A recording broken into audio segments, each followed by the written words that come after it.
Well, like Dory mentioned, my name is Eric Stewart, and I have a website that I created several years ago in 2008 called Co Green Community. We also have a fan page on Facebook, and we also have a YouTube series. There's over 60 YouTubes. I'm actually recording this right now, so you'll see this speech on YouTube. What I want to talk about today is how we can relocalize our food system, and part of it is through community gardens and market gardens and local farms.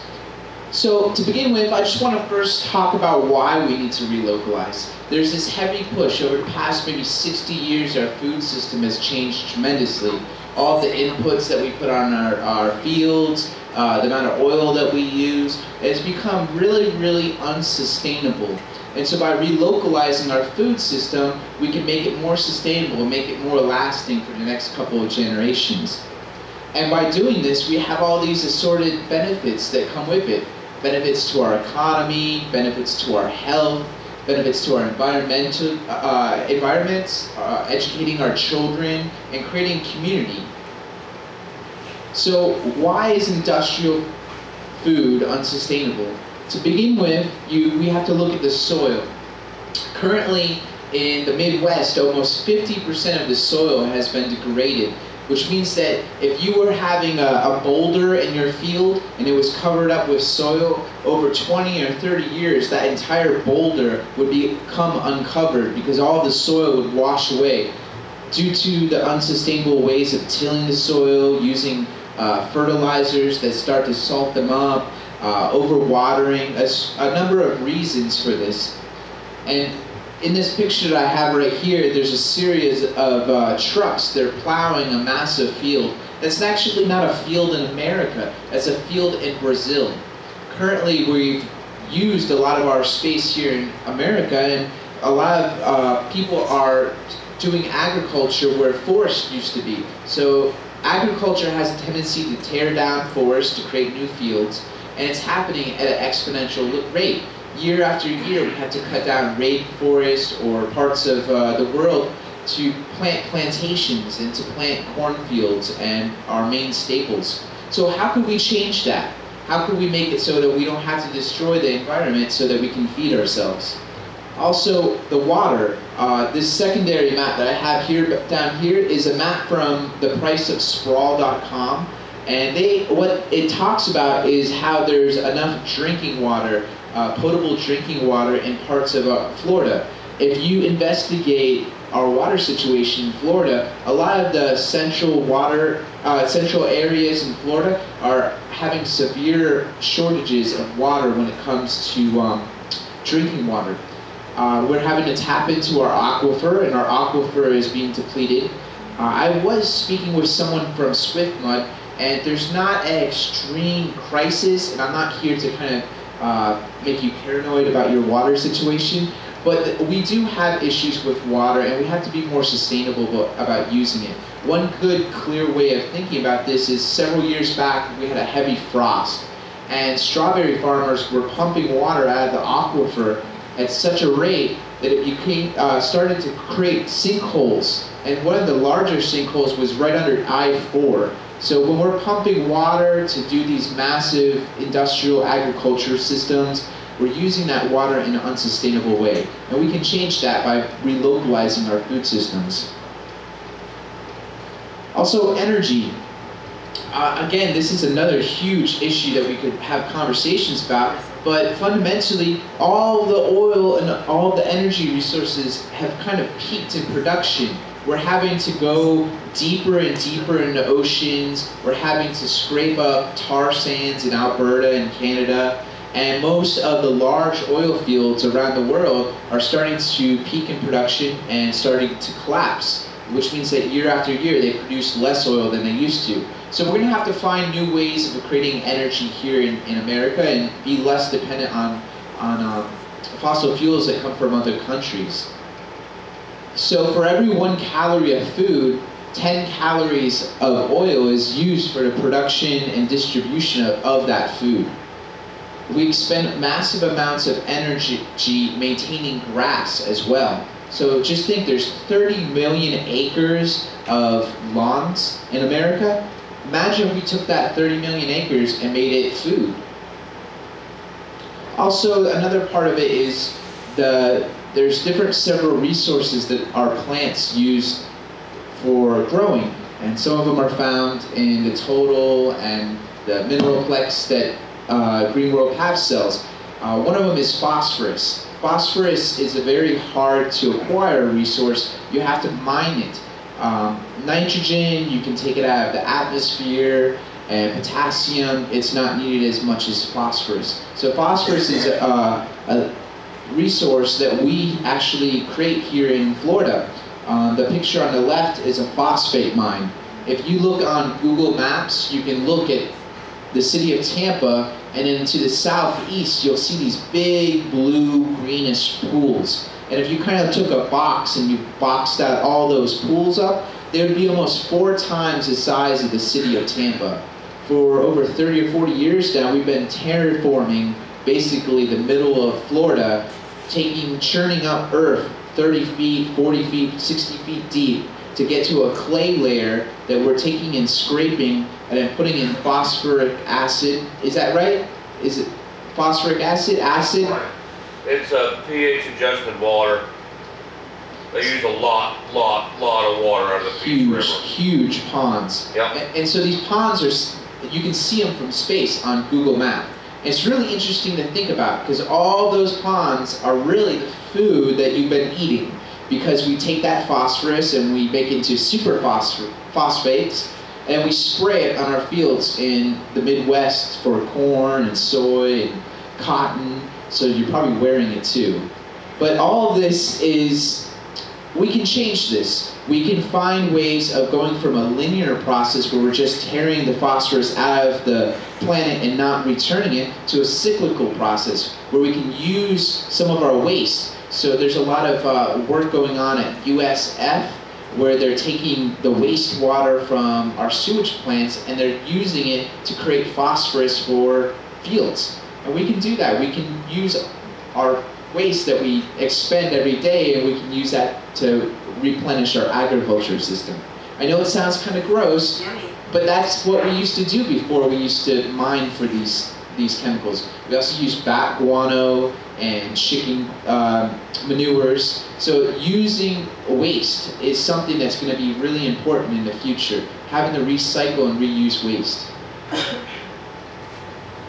So how do we relocalize food production? The first element is about production. There's a number of local farmers that are already working on this. A couple of them I think have spoken here. This is Gina from Green Acres Organic. They have an aquaponic farm up in Brooksville, and what that means is they raise tilapia, and they use the tilapia's wastewater to cycle through a hydroponic system. And the hydroponics, they can grow their vegetables not using 90% less water, and they can also recycle those nutrients over and over again. Also, another gardener on the left-hand side, he kind of got cut up, but the picture is of a market gardener. His name is Jim Kowaleski. He lives in Newport Richey, and he grows food in his front yard, his side yard, and his backyard, along with his mother's yard that's just down the block from him. And he grows food, he sells it at local farmers markets. He also sells it at a weekly meeting at his house. So this can be like an entrepreneurship. You can have a local business, even on a small 1/10 of an acre, you could grow food and sell it and make a living out of it, or at least a part-time job out of it. So small farms, there's Sweetwater Organic Community Farm that's located in Tampa. There's Magnolia Organics, which is located in Pasco County. There's all these small farms that are starting up, and they're trying to produce food for the local Tampa Bay area. You can also find a lot of community gardens that are popping up all throughout the Tampa Bay area. They're growing food and selling it or sharing it on a local scale. Also, the urban lots. You can transform a parking lot and start to produce food by doing a technique called sheet mulching, where you just layer compost and manures and soil on top of each other, and you can do that maybe 2 feet tall, and you can actually produce gardens on paved areas as well. So you can grow a garden anywhere. But once you have all that food, you have to think about how to distribute it. So one famous way of doing this that's been getting more and more popular is the community-supported agriculture. So people can buy shares of agriculture setup, and what happens is every week they get a share of the produce. So every week you'll get maybe zucchini or squash or lettuce, depending on whatever the farmer is growing for that week and has it ready for production. Also, a number of services are beginning to pop up out of this local movement of gardeners. And a lot of them are selling Green World Path products. There's Green Dreams, who is in the Newport Richey area. There's Whitwam Organics, which is in the Tampa area. And also there's in Clearwater Organic Living. They have edible landscaping services and they sell products to local gardeners, and as well as having education opportunities, so anyone can learn how to garden. There's services and retail popping up to help anyone start up a garden or a small farm in their backyard. Distribution. Once you have the food, you want to be able to get it to your customers. There's a number of co-ops or cooperative businesses that are forming. Cooperative businesses were really popular during the Depression. People would band together when they wanted to see something get done. They would get together and work on a business plan to see it done. And so that's what's been happening here. Dunedin Harvest is one of the first ones that I know of. They started a co-op in Dunedin where they would have local growers, local farmers. They would acquire their food and resell them through the co-op locally. So you could find local gardeners, local farmers, and buy and purchase their goods, such as soap and honey and anything that you can make out of your backyard. Also, there's the Suncoast Food Alliance that's in the Sarasota area. They really worked on getting trucks. So one of the biggest hurdles is having the food from the farm be trucked to the location where it will be distributed. So Suncoast Food Alliance worked on getting trucks, and they truck around from local farms all the produce, and they distribute it throughout the Sarasota, Manatee area. And then the Bird House, which is on the left, they're a co-op in Tampa. They again started getting from local farms and gardeners and reselling to local people. St. Pete, locally grown. And then the Suncoast Co-op, the St. Pete is in St. Pete, and the Suncoast Co-op is in West Pasco area and North Pinellas. So all these co-ops and distribution points are starting to pop up where you can find local food. And you can go online and you can make your own grocery list every week. So you know exactly what's coming to your door, and you know it's local, and you know it's chemical free, no GMOs, all that great stuff. Next, we have retail. So you have all this food, what are you going to do with it? Well, the ideal thing to do with it is to cook it and eat it. So some of the there's a couple of local restaurants in Tampa that are really focusing on local food. One of them is Cafe Durfrain. Another one is the Refinery. They'll acquire local pork, local chickens, local seafood, local produce, and every week their menu changes. So week to week, you never know what the menu's going to be, and they'll have certain specials depending on the availability of certain things throughout the year. Another number of these restaurants are also doing farm to fork dinners for fundraisers for these groups that are starting to form to try and relocalize our food system. I went to one last week. It was Joel Salatin at the Roosevelt 2.0. If you go on my website, I actually have a YouTube of his whole speech. He was in Food Inc. He was also in Fresh. He was a local rancher that uses holistic ranching by really focusing on the soil and the microorganisms in the ground. You can make more nutrients in the plants, and when there's more nutrients in the plants, the animals become more fertile, they have more nutrients in their body. So the idea is you're holistically looking at your farm, and you can, and Joel Salatin spoke about how we could transform our small and large farms into these holistic farms and produce a lot more produce and a lot more meat than we originally thought we could. He works a lot with local restaurants where he works, so he'll be able to provide enough pork and enough chicken for local restaurants for consumption purposes. But also there's local retail stores, local produce stands that are forming. This is Simply Fresh in Tarpon Springs. This is a picture of their backyard. They have a garden that they actually grow vegetables in, and then they take the vegetables and resell them in the produce store. So there's a lot of businesses that could be formed focused on relocalizing food. So here's a picture from University of Florida, I believe. The Florida Department of Agriculture. It talks about the availability of fruit and vegetables in Florida. And as you can see, it's really only July through September really that we're lacking in vegetables and fruits. The rest of the year we can eat almost anything. There's a lot of availability of a lot of vegetables and fruits. It's just about making the producers and connecting the distributors and retail places where you can actually purchase all of this. Another benefit of relocalizing our food is the fact that we'll become more healthy. So when you transform from a traditional industrial food system, spraying only nitrogen, phosphorus, and potassium, you're actually missing out on all the micronutrients and other macronutrients that plants need to create the proper amino acids and the proper proteins to feed you as a human being. So you're not getting your full nutrients. This is from Rodale Institute, Rutgers University. It talks about the different content of minerals in organic versus conventional. So it's kind of hard for you probably to read, but I'll kind of read it off. For snap beans, in organic snap beans, calcium levels are 40.5. In conventional, it's 15.5.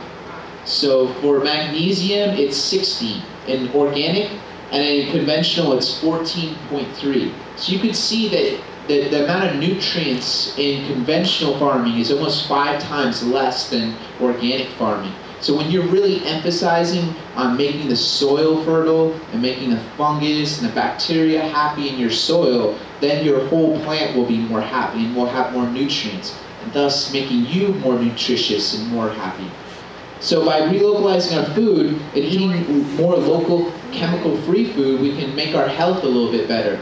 Also, when we're eating grass-fed, local meat and poultry, you're actually not applying all the genetically modified corn and genetically modified soy to their food system. You're feeding them with whatever is available around the farm. So there's a lot of pork and beef that we could raise here locally.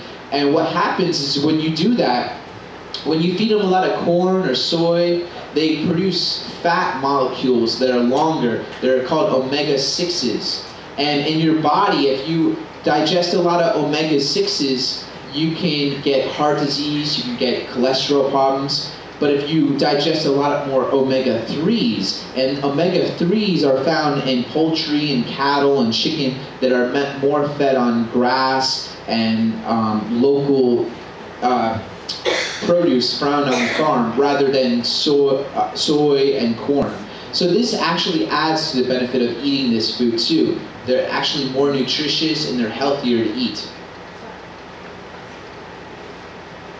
The next part is relocalizing actually has a benefit of educating ourselves. So throughout doing this movement for the past couple of years, I've been taking YouTubes since 2008, and that's how long this website has been growing.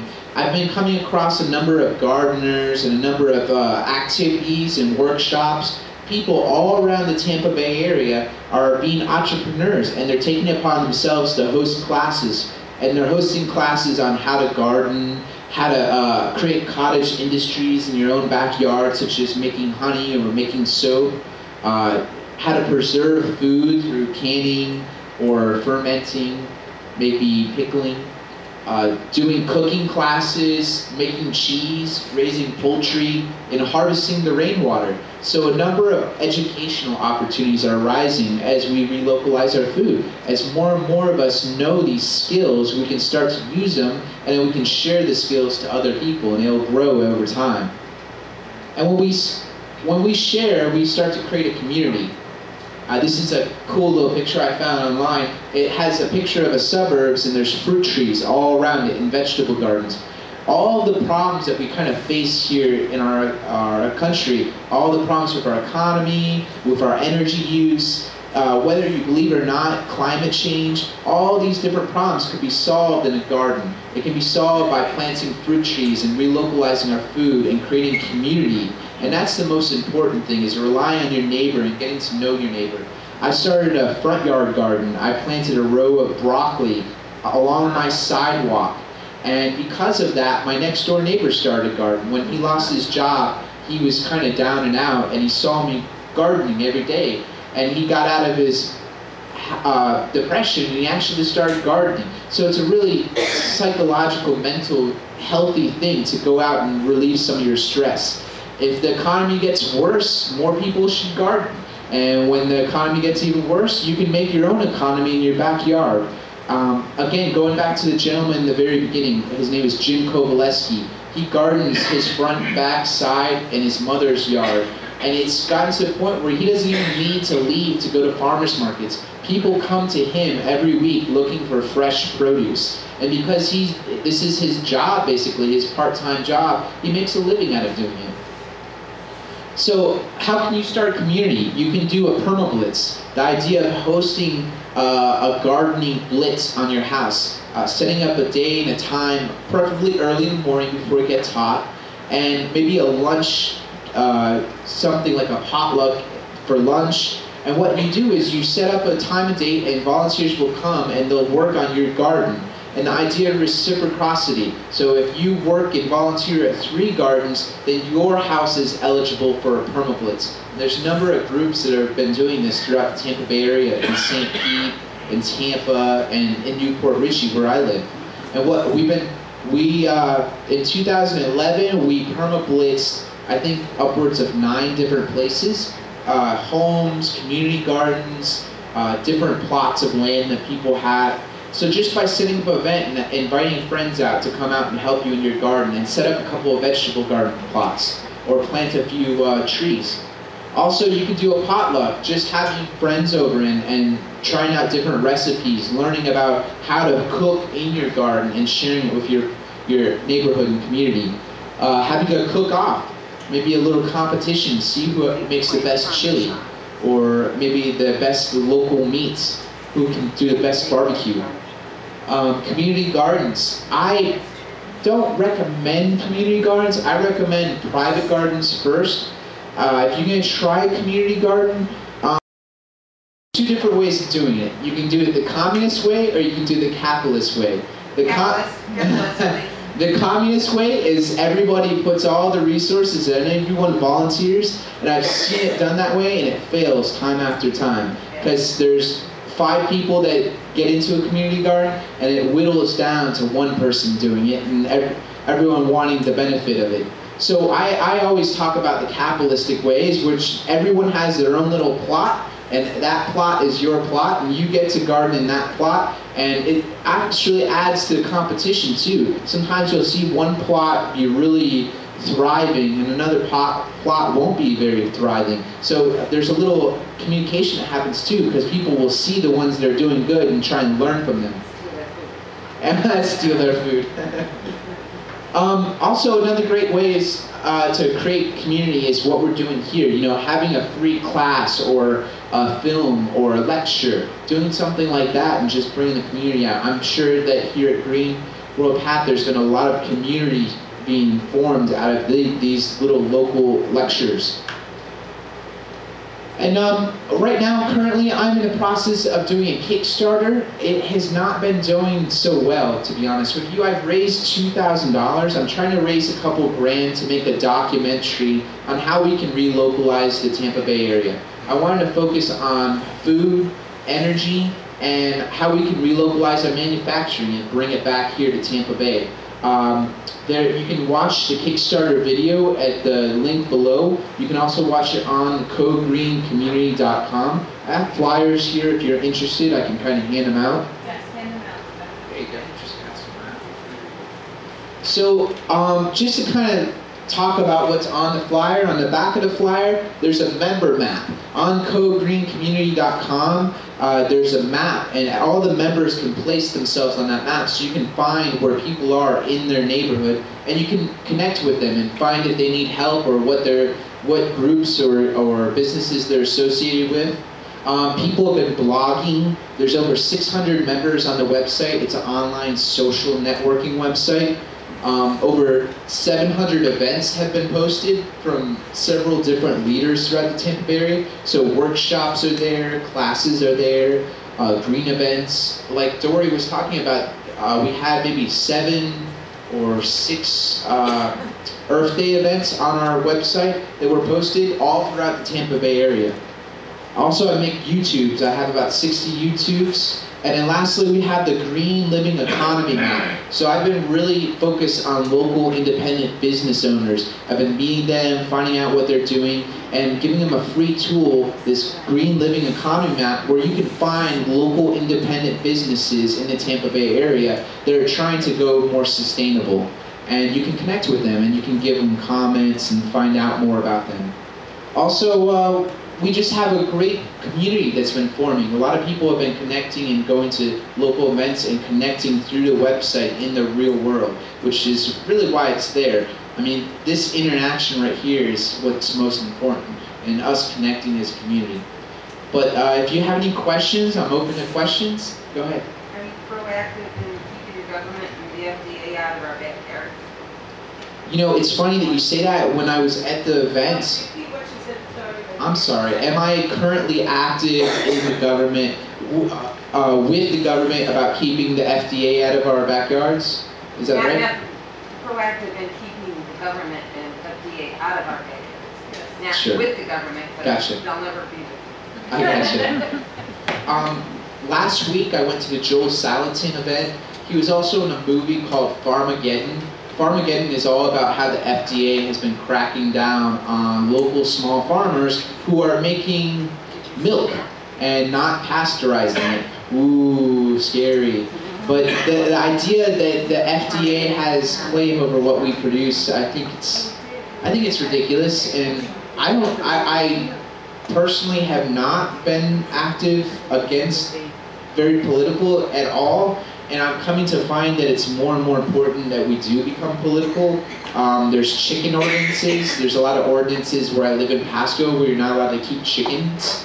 And so all the things that you want to do are probably against the law at this moment. There are a lot of laws and regulations that stop you from making cheese in your house, making pickling in your house. You can't even really, it's getting to where you can't make it and give it away.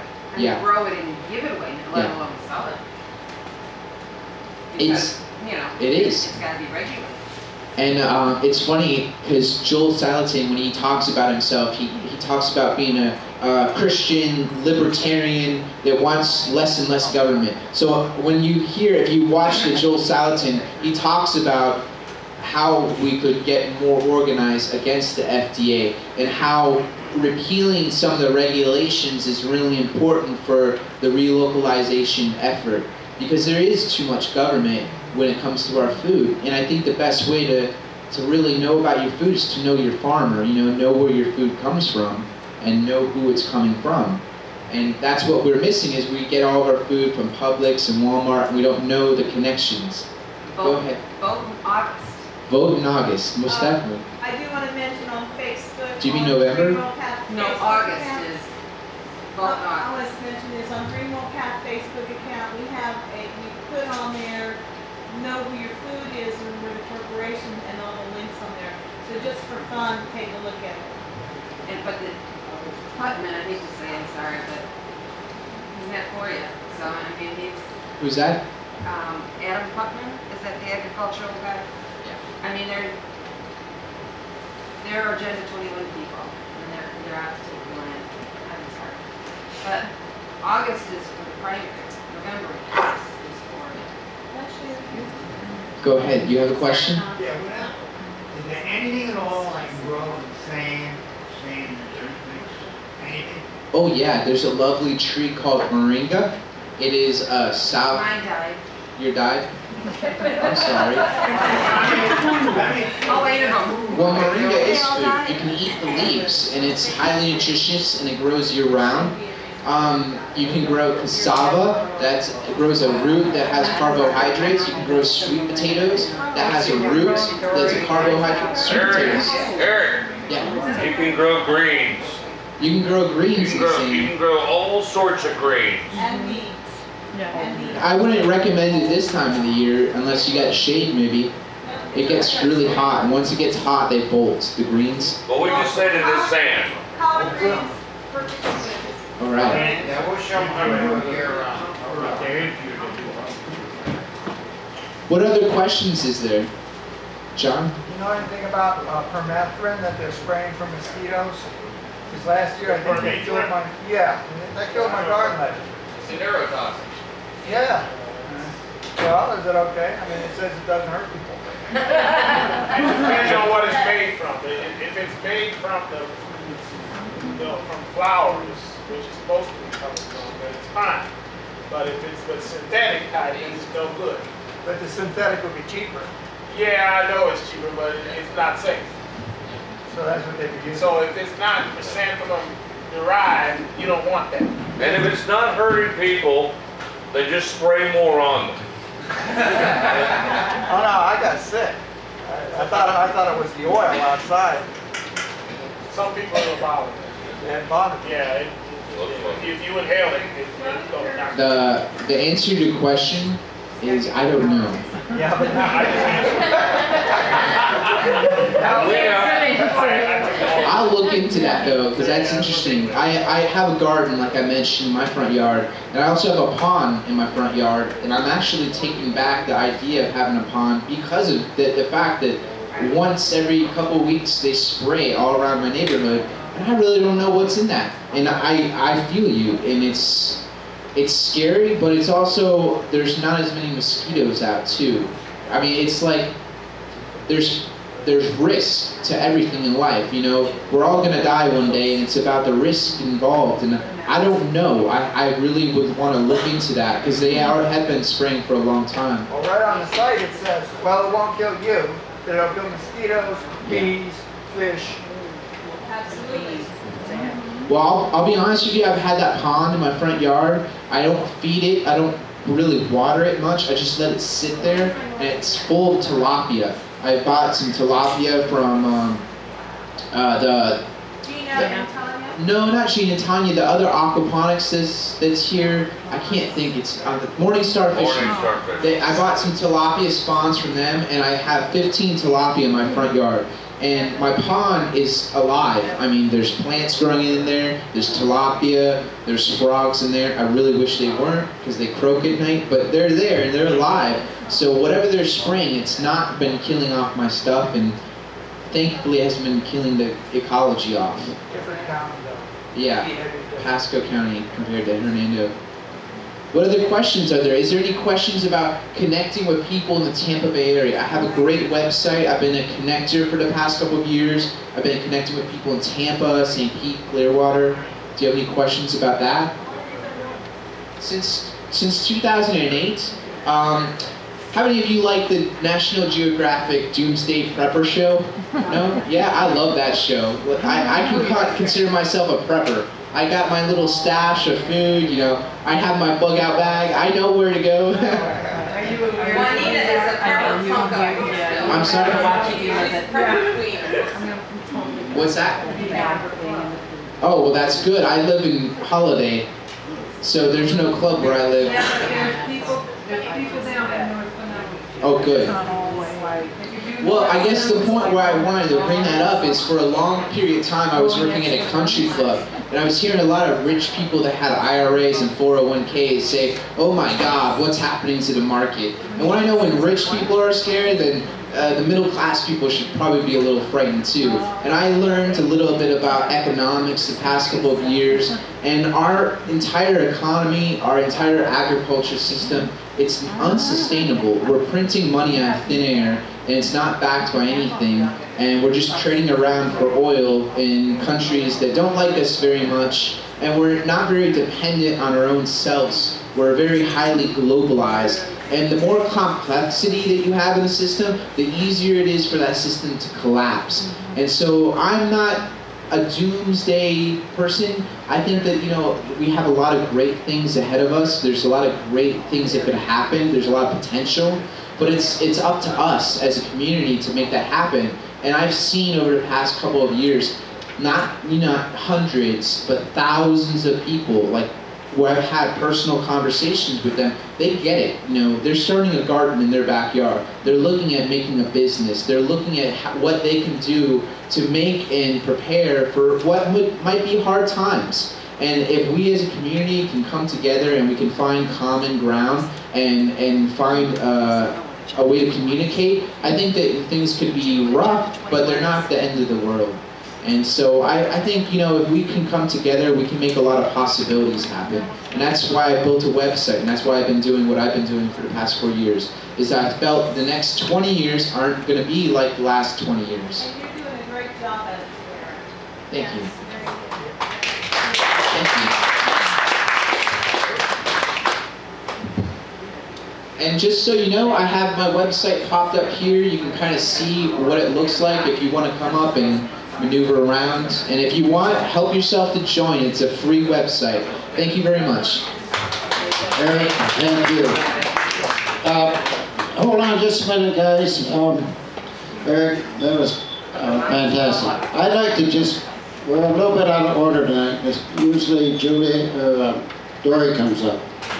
But from what you're saying, and from what Re-Roll Path does, all right, so we're starting to grow in all the backyards, but what this movement is doing is rebuilding commerce, rebuilding the economy from the bottom up the way it should be.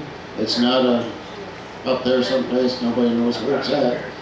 But as we're growing, well, Re-Roll Path does this in a lot of countries and throughout the United States, so we don't just sell products. It's a system. And instead of the farmer just growing products and saying, what will they give me? What will you give me? So all these growers, small backyard gardeners or whatever, could start putting their products together, marketing, value adding, packaging like we have in the back, and start business, and that would build our economy back faster than anything. And we wouldn't have to give tax breaks to anybody. And regulation. We're regulated by the county, by the state, by the USDA, by the EPA, and by the organic, so we're regulated about 5 times. And so regulation, it's part of what we have to do, or we cannot be in business. But as you get organized, you can do something about that. But you've already started to rebuild the Tampa Bay economy. Maybe the people involved don't know it. But as they start to do commerce and resell those products and purchase, you know, so that dollar's going to turn like 7 times up through the economy. And not only growing plants, but if somebody had an invention or something and they know how to invent it, but they don't know how to market it and sell it, and that's usually the problem with growers. They don't know how to gather it and have a gathering station, process it. And this is what we're teaching every place we go. We don't want to just sell our products, we want to improve their land. We want to improve their crop. We want to do value added. We want to mineralize the soil, rebuild the soil, healthy food, healthy people, and profits. So they make a profit, they can hire people, and it just keeps on going. So you're really onto something big, and I wouldn't mind, you know, listening anytime you want to call me, and I learned a lot tonight from you. Dory, do you want to say anything? Yeah, I do. Dory's gone? No. Okay. Dory's gone. I was about ready to excuse everybody. Love you all. Does everybody love Eric Stewart? He's great. Thank you, Eric. I do want to mention most of those farms that were up there are Re-Roll Path farms that they were showing tonight with distribution, and we appreciate you doing that for us. Okay, everybody, good night. Thank you. We'll see you next week.